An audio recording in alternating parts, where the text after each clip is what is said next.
SSC CGL 2026 का notification आ चुका है। इसके साथ ही एक बॉम्ब फूटा है कि सेक्शनल टाइमर शुरू हो गया है, वो भी ईच सब्जेक्ट के लिए। अब आप किसी पर भी ऐसे स्विच करके नहीं जा सकते हो। तो इस वीडियो में मैं आपको बताऊंगी कि अगर मैं 2026 वाला सीजीएल दे रही होती तो मैं अपनी प्रिपरेशन कैसे करती। ठीक है, इससे पहले मैं आपको अपना एक ब्रीफ इंट्रोडक्शन दे देती हूँ। My name is Preeti, office superintendent in income tax, और मैंने कंटिन्यूसली 3 बार एसएससी सीजीएल क्रैक करा है और सिलेक्शन लिया है। मैंने तीनों बार ही उन पोस्टों पर काम भी करा है। मैंने भी अपनी तैयारी इसी स्ट्रेटेजी से करी थी। तो अगर मैंने 3 बार एसएससी सीजीएल क्रैक करा है तो आप एक बार तो जरूर कर सकते हो। देखो, बहुत ही मुश्किल टाइम है, एग्जाम कैंसिल हो रहे हैं, कुछ नहीं पता वैकेंसीज का भी। कभी इतना टफ एग्जाम बना देते हैं कि पेपर क्वालिफाई ही नहीं।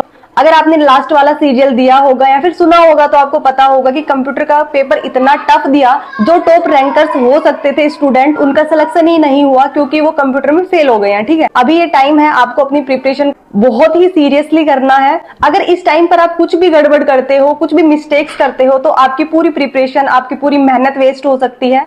सेक्शनल टाइमिंग इंट्रोड्यूस होने के बाद एग्जाम सिर्फ नॉलेज का नहीं है, अब एग्जाम है एक्यूरेसी का, स्पीड का, स्किपिंग का, कि आप कैसे क्वेश्चंस को स्किप करते हो, स्मार्ट क्वेश्चन सिलेक्शन का, कि आप जो पीवाईक्यूज हैं उन पर ज्यादा ध्यान देते हो या नहीं देते हो, या फिर रिवीजन कितना करते हो। मैंने अपने पहले की वीडियो में भी चीख चीख के बताया है कि रिवीजन ही एक ऐसा टूल है जो आपको सिलेक्शन तक पहुंचाता है और जो आपको सिलेक्शन से रोक भी सकता है।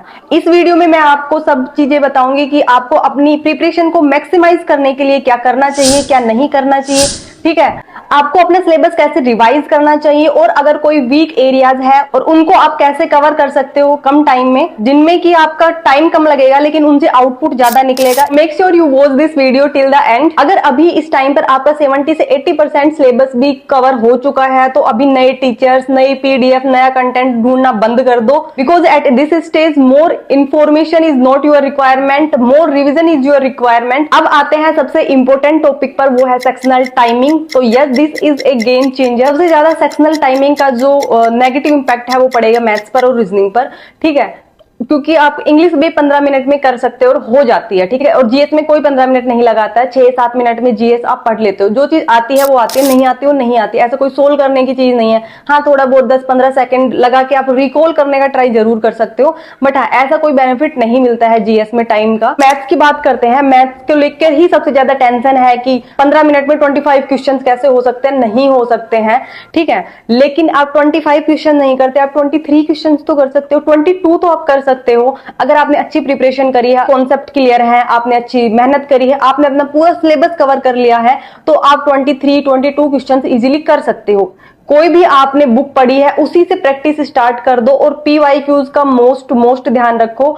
आपको पीवाईक्यूज बेस्ड ही क्वेश्चंस करने हैं, ऐसा नहीं है कि कहीं से भी उठा के आप क्वेश्चंस प्रैक्टिस करने लग जाओगे। आपको कहीं से भी टेलीग्राम चैनल से या फिर किसी टीचर्स की वीडियो के नीचे आपको ऐसे पीडीएफ मिल जाएंगे जो अब तक के सारे क्वेश्चंस की कंपाइलेशन होगा।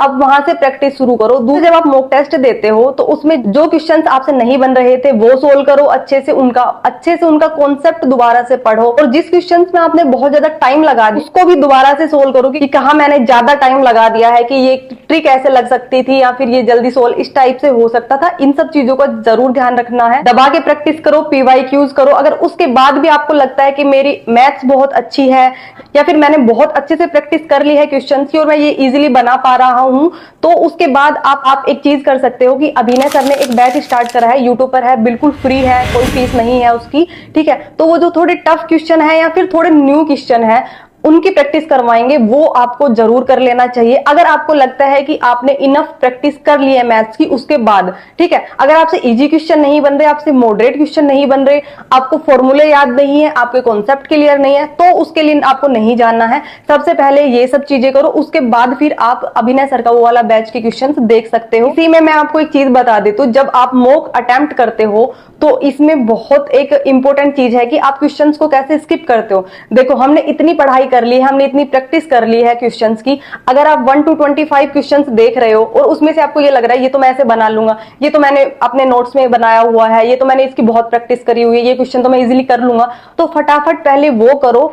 उसके बाद फिर आपको ये लग रहा है कि इसकी लैंग्वेज थोड़ी टिपिकल है बट मैं इसको कर लूंगा, तो उसके बाद उनको करो। जो टफ क्वेश्चन आपको लगता है या फिर जो टाइम टेकिंग क्वेश्चंस लगते हैं उनको आपको लास्ट में करना है। और जब आप मॉक का एनालिसिस करो तो आपको सारे क्वेश्चंस दोबारा देखने हैं। जब आपको ये पता है कि यार ये तो बिल्कुल हलवा क्वेश्चन है, उसको आप छोड़ सकते हो। और अगर आपको ऐसे भी क्वेश्चन लग रहे हैं कि यार मेरी ना ये ट्रिक गलत हो गई या फिर ये मेरा मेथड गलत था बट मैंने आंसर सही टिक कर दिया, उनको भी जरूर देखो। क्योंकि जो आपने मॉक में सही करते जरूरी नहीं एग्जाम हॉल में वो आप सही हो। उनका जो राइट मेथड है या फिर जो कॉन्सेप्ट है उनको जरूर से देखो, ताकि जब वो एग्जाम में आए तो वो आपके गलत ना हो। क्वेश्चंस की जो प्रैक्टिस करनी है वो आपको टाइमर लगा के ही करना है, बिना टाइमर नहीं लगाना, ठीक है। और आपकी अगर कैलकुलेशन थोड़ी वीक है या कैलकुलेशन फास्ट करने के लिए, क्योंकि सेक्शनल टाइमिंग में आपकी कैलकुलेशन और एक्यूरेसी मेजर रोल प्ले करने वाली है, तो इसके लिए भी आप एक अल्ट्रा कैल्सी करके अभिनय सर का बैच है, ठीक है, आप वो देख सकते हो। इसकी कैलकुलेशन जो है वो फास्ट हो जाएगी और आपका टाइम थोड़ा बच जाएगा जो आप दूसरे क्वेश्चंस में लगा सकते हो। ये मत सोचना कि अभिनय सर का ही बार बार क्यों बोल रही है, मैंने उनकी चीजें थोड़ी देखी है इसलिए मैं वो रिकमेंड कर रही हूँ। अगर आपको कहीं और से भी लग रहा है कि बेटर चीजें प्रोवाइड कर रखी है या फिर बेटर कैलकुलेशन ट्रिक है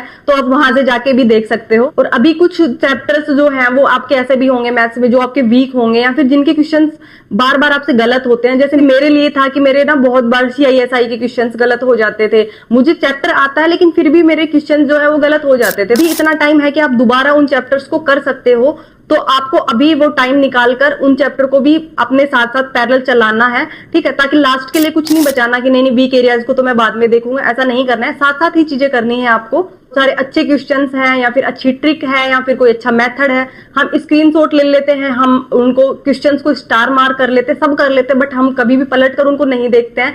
तो अब ये टाइम है कि आप उन सब चीजों को दोबारा रिवीजन कर सकते हो, ठीक है। मुझे नहीं लगता इतना करने के बाद मैथ्स के लिए आपको एक्स्ट्रा कुछ करने की नीड है, बिल्कुल भी नहीं है। बस इन्हीं चीजों पर फोकस करो। एंड नेक्स्ट मैं बात करती हूँ इंग्लिश की। अगर आप नीतू मैम की बुक से कर रहे हो ग्रामर वाला पोर्शन, ठीक है, या फिर किसी और बुक से भी कर रहे हो, तो अभी आपको ये टारगेट बना के चलना है कि आप 2 या 3 चैप्टर डेली आपको रूल्स रिवीजन करने हैं। जैसे कोई भी सेंटेंस या फिर एरर उनके नीचे प्रैक्टिस के लिए दिए हुए होते हैं, वो सब अच्छे से करने हैं। इंग्लिश में बहुत ही इंपॉर्टेंट है, अगर आप मॉक अटेम्प्ट कर रहे हो तो उसमें जो ऑप्शंस हैं आप उनको भी अच्छे से लर्न करोगे। सपोज करो वोकैब का है, अगर सिनोनिम्स पूछा है किसी वर्ड का और उसके नीचे आपको 4 एंटोनिम्स दे रखे हैं तो आपको वो भी याद करने हैं, क्योंकि जरूरी नहीं है कि एग्जाम में सिर्फ उस वर्ड का सिनोनिम्स ही पूछ सकता है, एग्जामिनर तो उसका एंटोनिम भी पूछ सकता है। अगर आपको कोई चैप्टर है जो बड़ा लगता है, जैसे प्रीपोजिशन हो गई, मेरे को बहुत टफ लगता था वो चैप्टर, तो वो चैप्टर आप 1 से 2 चैप्टर कर सकते हो, ठीक है। इस हिसाब से करो कि आप एक चैप्टर अपना टफ और एक चैप्टर टफ या फिर बड़ा जिसको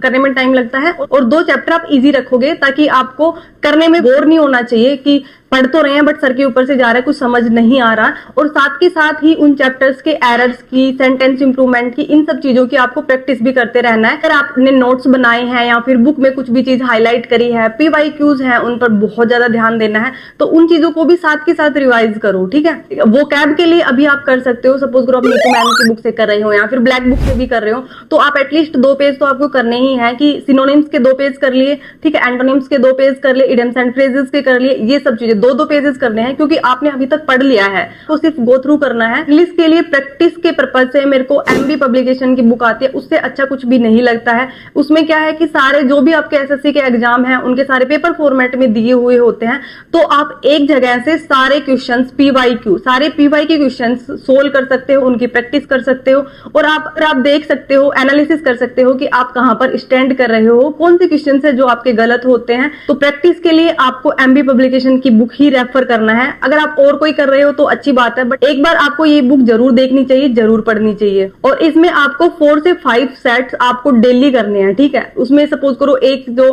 पेपर है उसमें 25 क्वेश्चंस हैं, किसी में 50 क्वेश्चंस हैं, तो आपको फटाफट आपके 200-150 क्वेश्चंस इजीली आप डेली कर सकते हो, और इतना आपको करना ही चाहिए और करना पड़ेगा भी, क्योंकि इतना ज्यादा टाइम नहीं है और बहुत बड़ा सिलेबस है, और भी सब्जेक्ट है उनको भी टाइम देना है। और जब आप ये प्रैक्टिस करोगे तो इसी से आपका क्लोज टेस्ट या फिर सेंटेंस इंप्रूवमेंट, ये सब चीजें भी साथ साथ ही कवर हो जाएंगी, तो इसके लिए भी आपको कोई अलग से बुक, अलग से प्रैक्टिस करने की नीड नहीं है।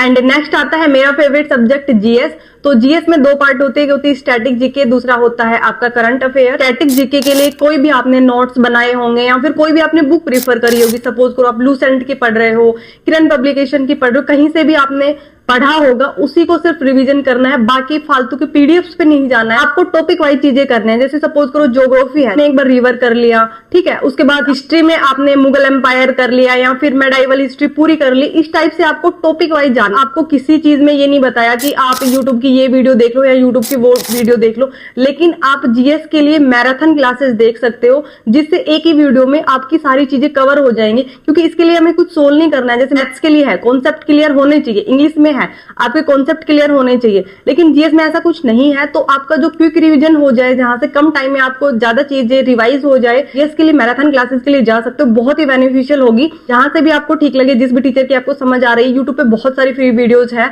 तो आप वो जाके देख सकते हो। बट हाँ, करना फटाफट ही है और आपको टॉपिक वाइज या फिर आपको सब्जेक्ट वाइज करना है, रैंडमली कहीं से नहीं करना है। एंड करंट अफेयर्स के लिए आपको ऐसे डेली करंट अफेयर्स जो करवाते हैं उन पर नहीं जाना। अब इसका टाइम भी नहीं है, आप इतना टाइम लगा के आप डेली करंट अफेयर्स के नोट्स बना रहे हो, ये सब चीजें।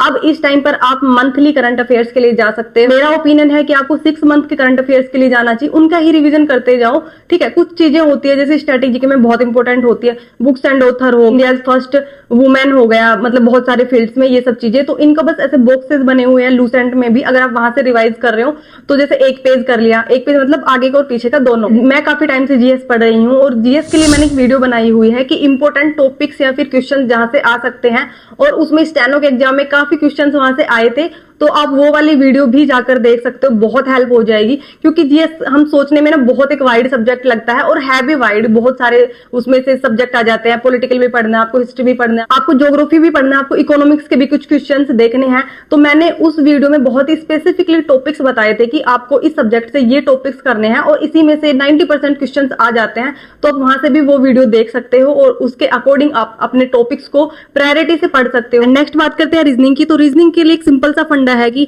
जैसे आप पीवाईक्यूज के प्रैक्टिस करते हो, बस उसी से आपके सारे चैप्टर भी रिवीजन हो जाते हैं। इसके लिए कोई अलग से बुक की नीड नहीं है, मैंने भी नहीं करा था ऐसा, ठीक है। तो आपको पीवाईक्यूज की प्रैक्टिस करनी है। अगर कहीं से आपको नए टाइप की सीरीज मिल रही है तो आप उनकी प्रैक्टिस जरूर कर सकते हो, बट ऐसे अलग से बहुत ज्यादा एफर्ट्स मारने की नीड नहीं है, ठीक है। अगर कुछ टॉपिक आपको डिफिकल्ट लगते हैं, जैसे मुझे डिफिकल्ट लगता था, मुझे कैलेंडर और क्लॉक बहुत डिफिकल्ट लगती थी, तो उन टॉपिक्स को आप यूट्यूब से देख सकते हो। तो आपको यही सब चीजें करनी है, और आपको अपने दिमाग में एक चीज जरूर बिठा के रखनी है, बहुत सारी नई चीजों के पीछे नहीं पड़ना है, ठीक है। कंटेंट इकट्ठा नहीं करना है, सिर्फ रिवीजन पर फोकस करना है, और रिवीजन और इजी क्वेश्चन ही आपका सिलेक्शन इंश्योर करेंगे। अगर मैं अपनी इस पूरी स्ट्रेटेजी को एक फॉर्मूला में समराइज करना चाहूं तो it would be 40% of revision की। आपको 40% टाइम आपको रिवीजन पर देना है, 40% ऑफ मॉक टेस्ट आपको मॉक टेस्ट देने हैं, और उससे भी इंपॉर्टेंट एक काम होता है, वो है एनालिसिस करना। जो क्वेश्चंस आपके गलत हो रहे हैं, जो क्वेश्चंस में आपको ज्यादा टाइम लग रहा है, ये सारे क्वेश्चंस को आप एक नोटबुक में भी लिख सकते हो। मैंने आपको पहले भी बताया है कि एक नोटबुक जरूर प्रिपेयर करो ऐसे क्वेश्चंस की, ठीक है, जिससे आप लास्ट मिनट पर आप उनको सिर्फ रिवीजन करो, ताकि आपको लगे, आपको एक कॉन्फिडेंस आए कि मैंने ऐसा कोई एरिया नहीं छोड़ा है कि जिससे क्वेश्चन बन सकता है और मैंने नहीं करा है वो। 20% आपको अपना वीक एरियाज पर देना है, ठीक है। जो भी चैप्टर आपको नहीं आ रहा है, कॉन्सेप्ट समझ नहीं आ रहा है, आप उनको दे सकते हो। अभी टाइम है, इन चीजों पर काम कर सकते हो। लेकिन जब आप सोचोगे कि यार मेरे पास सिर्फ 20 दिन बचेंगे, 15 दिन बचेंगे, लोग अपनी चैनल पर वीडियोस लेके आएंगे, 15 दिन की स्ट्रैटेजी, 15 दिन का रोड मैप, ये कर लो वो कर लो, सिलेक्शन हो जाएगा, इससे कुछ नहीं होने वाला है।